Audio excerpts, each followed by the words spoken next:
নমস্কার বন্ধুরা, আনিটেক অভিযান ইউটিউব চ্যানেলে আপনাদের সকলকে আবারও স্বাগত জানাচ্ছি। তো বন্ধুরা, কিছুদিন আগে আমি একটি ভিডিও আপলোড করেছিলাম যেখানে জানিয়েছিলাম যে ট্রাই অর্থাৎ telecom regulatory authority of India কীভাবে এই সমস্ত প্রাইভেট নেটওয়ার্ক কোম্পানি রয়েছে অর্থাৎ জিও, ভোডাফোন আইডিয়া, এয়ারটেল, তাদের উপর একটি চাপ সৃষ্টি করছে যে শুধুমাত্র ডেটা ছাড়া ফোন কল করার জন্য রিচার্জ প্ল্যানকে লঞ্চ করতে বা প্রোভাইড করতে সাধারণ ইউজারদের জন্য যাদের কোনো রকম ডেটা প্রয়োজন পড়বে না ভবিষ্যতে। তো সেই বিষয়ে আমি বিস্তারিত আলোচনা করেছি ওই ভিডিওতে। তো সেই ভিডিওটি কিন্তু আপনি ওপরে আই বাটনে লিঙ্ক দিয়ে দেবো, চেক করতে পারবেন। কিন্তু এখন মনে হচ্ছে সেখান থেকে বাঁচার জন্য এই সমস্ত প্রাইভেট নেটওয়ার্ক কোম্পানিরা আর তার সাথে বিএসএনএলও একটি নতুন রাস্তা পরিকল্পনা করে ফেলেছে।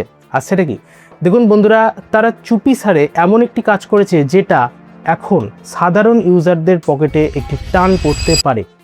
কেন এরকম বলছি দেখুন, চুপি সারে বা অজান্তেই ইউজারদের না জানিয়েই প্রত্যেকটা প্রাইভেট নেটওয়ার্ক প্রোভাইডার অর্থাৎ জিও, ভোডাফোন আইডিয়া, এয়ারটেল আর কিছু কিছু সার্কেলে তো বিএসএনএলও তাদের রিচার্জ প্ল্যানকে নয় বাড়িয়ে দিয়েছে, আর না হলে তার যে ভ্যালিডিটি আছে সেইটাকে কমিয়ে দিয়েছে। তো চলুন এবার এক এক করে জেনে নিই যে কোন কোন প্রাইস, কোন কোন রিচার্জ প্ল্যান এই সমস্ত প্রাইভেট নেটওয়ার্ক কোম্পানিরা বাড়িয়েছে। দেখুন বন্ধুরা, এবার জিওর ইউজার বেশি, তো সেক্ষেত্রে আমি জিও দিয়ে আগে শুরু করি।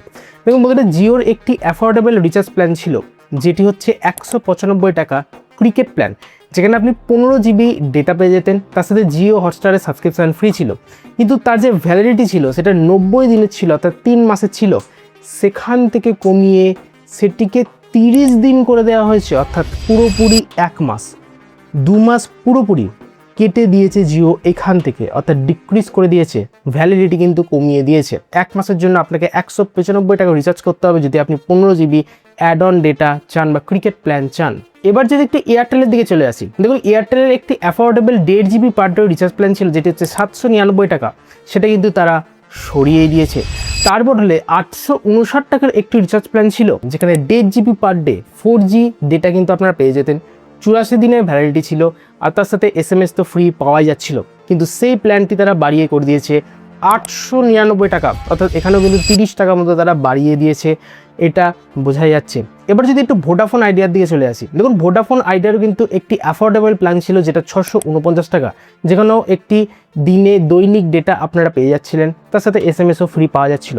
এখন তার যে প্ল্যানের রিচার্জ অর্থাৎ সেটার যে দাম সেটাও তারা বাড়িয়ে দিয়েছে, অর্থাৎ 20 টাকা মতো বাড়িয়েছে, এরকমটা জানা যাচ্ছে 670 টাকা। কিন্তু মনে রাখবেন এই যে প্ল্যানটি তারা কিন্তু রিজিওনাল স্টেট হিসেবে বাড়িয়েছে, অর্থাৎ সব জায়গায় কিন্তু এখনও আসেনি। কিছু কিছু সার্কেলে যেমন বিহার, রাজস্থান, অন্ধ্রপ্রদেশ এরকম কিছু কিছু জায়গায়, আর তেলেঙ্গানাতেও জানা যাচ্ছে তারা কিন্তু রিচার্জ প্ল্যানকে বাড়িয়ে দিয়েছে। অর্থাৎ এটা কিন্তু পশ্চিমবঙ্গ বা আমাদের যে ওয়েস্ট বেঙ্গল আছে সেখানেও হয়তো তারা বাড়িয়ে দিতে পারে খুব শীঘ্রই। অর্থাৎ জানা যাচ্ছে যে চুপি সারে এখন তো গ্রাহকদের কোনো রকম ইনফরমেশান না দিয়ে এই সমস্ত নেটওয়ার্ক প্রোভাইডাররা এখন কিন্তু রিচার্জ প্ল্যানকে বাড়িয়ে দিচ্ছে। বিএসএনএলও কোনো রিজিওনাল জায়গায় কিন্তু কিছু কিছু সার্কেলে বা সেক্টরে তারাও রিচার্জ প্ল্যানকে বাড়িয়েছে, যেটা কিন্তু এখনও পর্যন্ত বেঙ্গলে কোনো ধরনের এফেক্ট করেনি। তো এই মুহূর্তে কি করণীয়? দেখুন এই মুহূর্তে যে সমস্ত প্রাইভেট নেটওয়ার্ক রয়েছে তারা নিজেদের প্রফিটের কথাই ভাবছে, ইউজারদের কথা কিন্তু এখন ভাবছে না।